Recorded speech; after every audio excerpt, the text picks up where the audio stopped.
Hi friends, তোমরা সবাই কেমন আছো? আশা করি তোমরা সবাই ভালো আছো। তো বন্ধুরা, আমাদের ধান উঠে গেছে। মেশিন দিয়ে আর কি ধান কেটে নিয়ে আসছে, যে মেশিনে আর কি ধান কাটা মানে ঝেড়ে বের করে। তো তোমাদের দাদা ভাই হয়েছে ত্রিপল গাড়িতে করে আর কি ধান নিয়ে চলে এসছে। তো ওই যে তোমার দাদা ভাই হাতা লম্বা গেঞ্জি গায়ে, ফুল হাতা গেঞ্জি গায়ে, ওটা তোমাদের দাদা ভাই। তো ত্রিপল বিছাচ্ছে, ধানটা আর কি গাড়ির থেকে নামাবে। তো আমাদের 2.5 বিঘে ধান করেছিল বন্ধুরা। তো 2.5 বিঘা ধান করেছিল। তোমার দাদা ভাই আর কি শরীর অসুস্থ ছিল বলে আর কি 1 বিঘা জমি অন্যদেরকে মানে অন্য লোকের কাছে ভাগে দিয়ে দিয়েছিল। তো নইলে 3.5 বিঘাই করতো। তো বন্ধুরা, ধানটা আর কি নামিয়ে নিয়েছে, এক গাড়ি নামানো হলো। আর আবার ধান নিয়ে আসতে যাবে, নিয়ে আসে তারপরে আর এক গাড়ি মানে সেগুলো বস্তায় ভরেছে, সেগুলো আর কি বস্তায় করে ভরে আর কি ধান নিয়ে আসবে গাড়িতে। তো বন্ধুরা, দেখতেই পাচ্ছ ধানটা আর কি ট্রলি থেকে নামানো হয়ে গেছে। তো আবার গাড়ি নিয়ে আর কি ধান নিয়ে আসতে গেল। তো এখন আমাদের রাস্তায়, বাড়ির সামনে যে রাস্তাটা, আমার এমনি উঠোন নাই, অল্পই উঠোন আছে বন্ধুরা। তো উঠোনে আর কি রাস্তার উঠোন এক হয়ে গেছে। তো রাস্তার সামনে আর কি উঠোনের সামনেই আর কি ধান মানে ঢেলে নিয়েছে। তো বন্ধুরা, এবার আর একটা গাড়ি চলে এসছে। তো গাড়িতে আর কি এই ধানগুলো বস্তায় ভরে নিয়ে এসছে।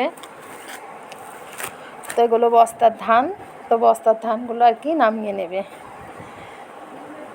তো নামানো আর কি এক এক করে একে একে সবগুলো বস্তা নামিয়ে নেবে।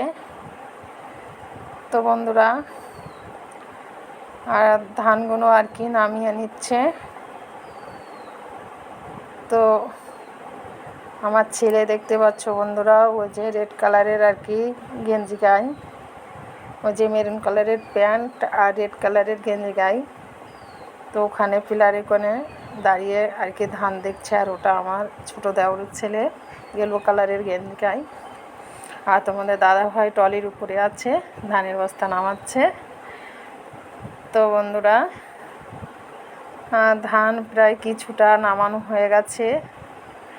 এটা কিছু বস্তা নামিয়েছে, আর ওই ধানগুলো অন্য লোকেদের, তো তাদের বাড়িতে দিয়ে আসতে যাচ্ছে। অন্য লোকেদের বলতে ওই ধানগুলো আমার ছোটো দেওরের, তো ওদের বাড়িতে দিয়ে আসতে গেল।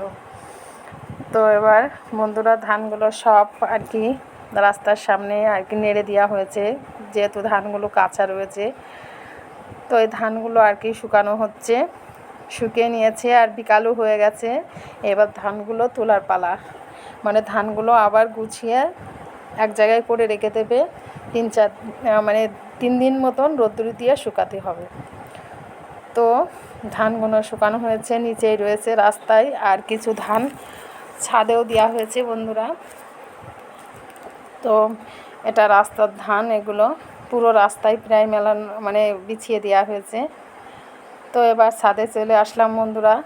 ছাদেও কিছু ধান আর কি নেড়ে দেওয়া হয়েছে, দেখতেই পাচ্ছ পুরোটা ত্রিপলে আর কি ধান বিছানো রয়েছে ছাদে। এটা ছাদে দেওয়া হয়েছে।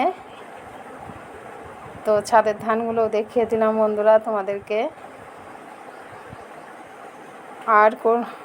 আর ধান আছে, আর কিছু ধান আর কি এই ধানগুলো ছাদে বিছিয়ে দিয়েছে। আর এই ধানগুলো কালো ত্রিপলে বিছিয়ে দেওয়া হয়েছে। এগুলো সিদ্ধ করা হয়েছে কিছু ধান। তো সিদ্ধ করা হয়েছে, এই ধানগুলো আর কি বিছিয়ে দেওয়া হয়েছে শুকানোর জন্য। তো বন্ধুরা, ভিডিওটি ভালো লাগলে লাইক, কমেন্ট, শেয়ার করে সবাইকে দেখার সুযোগ করে দিও।